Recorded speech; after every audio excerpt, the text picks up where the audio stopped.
Even before his previous film, School Days, had been released, Spike knew which actors he wanted for his next project.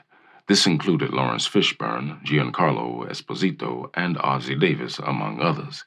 He also wrote a part for his sister, Joie.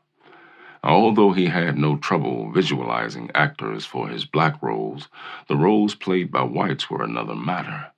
And despite never having worked with white actors before, he wasn't particularly worried about it. He did, however, feel that he should only cast those roles in New York. His reason was that he wanted to cast white actors who felt comfortable around black people. Well, he believed he could most easily find those white actors in New York. So during the wait for an answer from the studios, he began polishing the list of who he wanted to hire as actors. So here's how it started for the Caucasian actors. In the middle of May, he and Danny Aiello went to a New York Yankees baseball game together. In between pitches and innings and side switching, they talked about their childhoods. Growing up in the South Bronx, it came to light that Aiello was comfortable around black people. Thus, it became official that he would play Sal, the owner of the pizza parlor. Now, Richard Edson and John Turturro both grew up around black people in Queens. Comfort confirmed, they would play Sal's sons, Pino and Vito. Spike worked diligently on the second draft of the script, fleshing out the characters and the plot lines. Ozzie Davis and Ruby Dee provided ideas for the backgrounds of their characters, Demea and Mother Sister. Now, many of their suggestions were incorporated into the script. So there it was, May 23rd, Universal Studios refused to go for a budget any higher than $6.5 million. Even when Spike insisted on his need for at least $7.5 million, they remained steadfast in their offer. Down to the wire with nowhere else to go, he signed with Universal. Now, given that comparatively small budget, he was compelled to adjust his shooting schedule from 9 weeks to only 8 weeks. The film was set to be shot on the block of Stuyvesant Street between Lexington and Quincy Avenues in the Bedford-Stuyvesant section of Brooklyn. The only trouble with the block was that it harbored 2 busy crack houses, which made him feel that his cast and crew would not be safe with such establishments operating nearby. And when the crew cleaned out the abandoned buildings that were to be used as location sites, they found empty M16 rifle cartridges.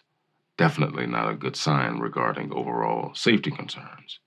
You see, all hours of the day, cars would pull up in front of the crack houses to buy drugs, and so Spike soon concluded that he could not shoot a film with all that going on. Bringing the police into the scene to shut down the crack houses did not seem like an option either, seeing as they may only escalate the situation. A producer and friend, Monty Ross, had the idea of bringing in the Fruit of Islam, also known as the Black Muslims. Now, their most famous member being at one time Malcolm X. They were soon hired as a security force at the beginning of the set construction. The Fruit of Islam dress in suits, white shirts, and bow ties. They carried no guns, only walkie-talkies, but were a force to be reckoned with. They had been successful in shutting down crack houses in many neighborhoods in Brooklyn and Queens, and were prepared to do whatever was necessary to secure the block where filming was to take place. Now, in no time, the 2 crack houses had been shut down, and there were no troubles after that. The police, of course, wanted to know who the black men in suits were. Well, location manager Brent Owens just said they were a private security force and left it at that. And working against the deadline, the second draft of the script was done on June 10th, the same day he received the first $150,000 in startup money from Universal. Principal casting was also complete by then. Now, while most filmmakers hold only one position, director, producer, or set designer, etc., Spike juggled many jobs at once. Part of the reason was, of course, money. The bigger reason was that he wanted to control every aspect of his work. At times, he was a one-man film production crew, not to mention one of the actors as well. Now, time was of the essence, and, as expected, not everything ran smoothly. For instance, it bothered him that he had not had the time to focus on the character he'd play, Mookie. He felt Mookie was not quite fleshed out enough. Additionally, he was short of ideas of how to make the character work. Well, Danny Aiello assured Spike that he was a natural actor. He simply needed to get an activity. What Aiello meant was that Spike needed to act with his body as well as with his face. Mookie has to have an activity, Spike wrote in his journal the next day. Maybe he's always shuffling his feet. He has to do something. Another idea just came to me. Mookie might sound a bit Italian, his intonations and the expressions he uses. He's worked at sales so long, it's rubbed off. Now, Spike also learned from the other actors in the film. John Turturro, for example, insisted on working with real pizzas, asserting that fake pies did not give the same feeling. Furthermore, Danny Aiello stood firm in his belief that the fight scene between himself and Giancarlo Esposito, who played Buggin' Out, was too slapdash as originally written. Now, Esposito's father was Italian, and his mother was black. He and Aiello became good friends during the filming, frequently speaking Italian to one another on set. Then, something happened to cause tensions to arise on set.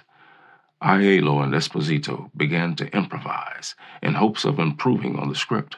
Well, Aiello called Esposito the N-word. Now, Esposito did not take that so well, so he went on a wild word rampage, calling Aiello every Italian epithet he could think of, lashing out in pain. Spike, well, he was quite delighted by the whole commotion, as that real-life altercation made his scene real. Later, both Aiello and Esposito were quite upset with themselves over their own behavior in that situation. Well, after the dust settled, all the disagreements were eventually worked out, for the good of the film. Well, at least Spike felt that way. A rough cut of the movie was complete by December. Universal executives expressed concern about the ending, however, suggesting alternatives and changes. Spike, however, stood firm on his vision. He wanted the riot scene, and he wanted Mookie to be the one to start it by throwing a trash can through the window of the pizzeria. In the end, Spike got what he wanted. As a matter of fact, he had already tweaked the ending of the original script, which ended with a stronger reconciliation between Mookie and Sal than what was used in the film. Now, in the earlier version, Sal's comments to Mookie are similar to the mayor's comments earlier in the film. The comment hits at some common ground and perhaps Sal's understanding of why Mookie tried to destroy his restaurant. He hasn't explicitly explained why he changed the ending, but his contemporaneous notes compiled in the film's companion book allude to the fact that Sal's reaction might have been taken as too nice, at least the way it was originally written. Now, all the controversy served as publicity for the film, which grossed $18 million during its first month, in spite of some stiff competition from other summer releases, which included Indiana Jones and the Last Crusade, Batman, and Ghostbusters 2. On that summer, there were no riots, nor were there any incidents at any theaters that showed Do the Right Thing.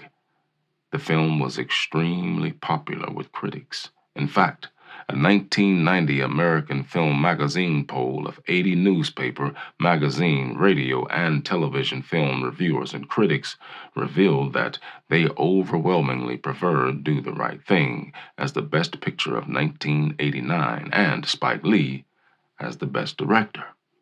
Well, the Motion Picture Academy did not agree.